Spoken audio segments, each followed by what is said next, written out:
that people should be excluded from a cultural identity into which they were born just because they do not speak the language, which is the fault from their parents. I do believe that language matters. Hello guys, welcome back to my channel. If this is your first time of coming across the channel, you are definitely at the right place.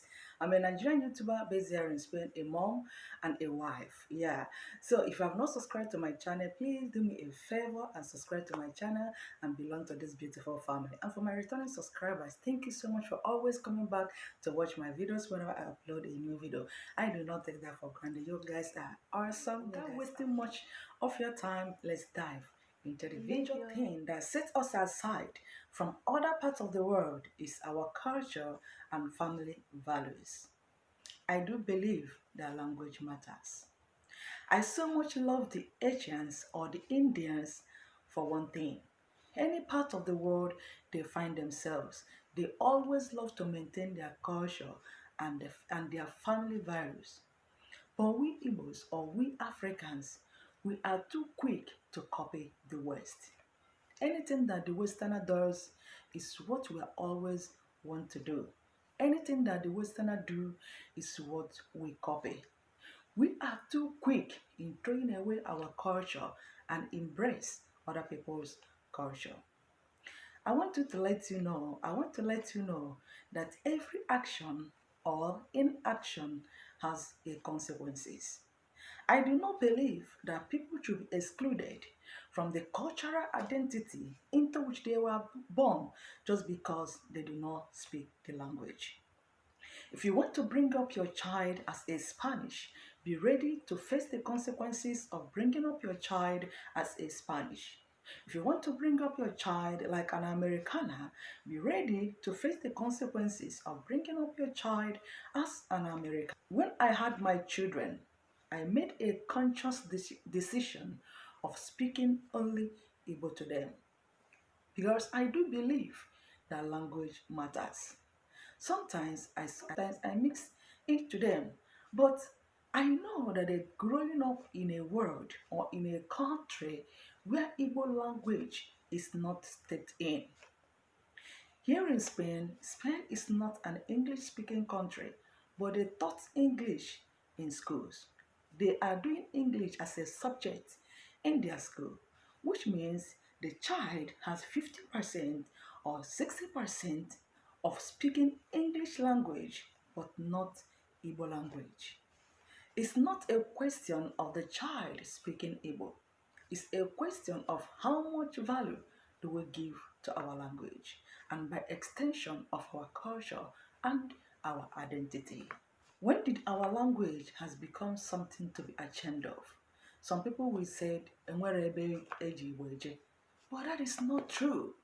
Igbo happens to be a beautiful and a wise language. But even if it wasn't a beautiful and a wise language, the simple fact of being a bilingual benefits a child intellectual. I think it's a gift every parent can give to your child or to your children, and it will not do any harm to them. There are Igbo parents, both of them Igbo speaking parents, wanting a teacher for their child or for their children to teach them Igbo language. Why can't you speak Igbo to them? Why can't you make it a daily conversation to them? Why can't we normalize it? Why can't we speak Igbo to our children? 3 years ago, I traveled to Nigeria with my children. When I traveled to Nigeria with my children understand Igbo so well. But they cannot speak it fluently as I do, but they can speak it one by one, but they understand everything that was told. My mother-in-law was so happy that my children understand Igbo. You know, she was telling me that you and your husband are doing a great job, that you guys should continue doing the work, that you are doing wonderful thing, that wow, imagine children born abroad, born in Spain, that Spain is not it's not an English speaking country, that they understand Igbo so well. There are some children living in Lagos, Nigeria, living in other part of Nigeria, they don't even understand Igbo, they don't even speak at all. Or look at my children, they understand everything that was told them in Igbo and they do it perfectly well. Wow, she was so amazed and happy. Me, inside me, I am also happy, but on the other hand, I think I am not doing it as I supposed to be doing it, because I expect my children to be speaking Igbo just like I do, not only to understand the language, but I want them also to speak Igbo, as because we are Igbo speaking parents. So I want them to speak it. But only that they understand Igbo so well, my mother-in-law was so happy with me. So I believe that language matters, and that is only gift we can give to our children, and we can give to our child, and it will not do them any harm. Another mistake that some parents are making is excluding our child or our children from the house chores. You will be at the kitchen cooking, and your child or your children, teenagers for that matter, they will be at the sitting room watching TV. They will be in their rooms sleeping, or they will be in the sitting room using their phone or using PlayStation, while you will be at the kitchen cooking alone. You are indirectly killing that child. And in the future, it will come back to hurt us if we do not correct it. Let's try as much as possible to engage them in a little things they can be doing at home. Like in my family, in my home, the boys came first. I'm a mother of three, and my boys came first. So I try as much as possible to teach my son how to cook. Anything I'm doing in the kitchen, I love to call him and the brother. Oh yeah, come over. Today is time to cook. Let's come and do one or two things. Now today he is 16. He knows how to cook.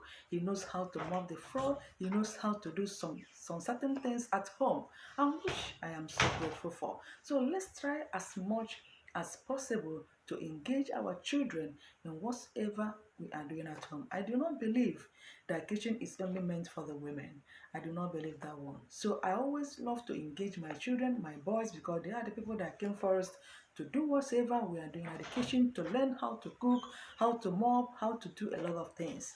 Yes, let's try as much as possible to engage them in whatever we are doing at home, especially in the domestic work. I think it will help them in their future and also forward there. Because our parents raised us to be very domesticated, and this has shaped us to be hardworking people and very industrious people that can survive anywhere we find ourselves.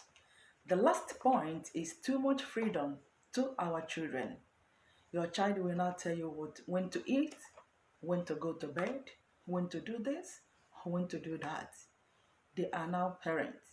Children are now the people dictating the way the home should be run. I'm not suggesting that they should not have opinion or voice in our home. Yes, their opinion counts, but they should know whom the captain of the ship is. They should know who has the final authority. If not, they will take us, or they will take you for granted.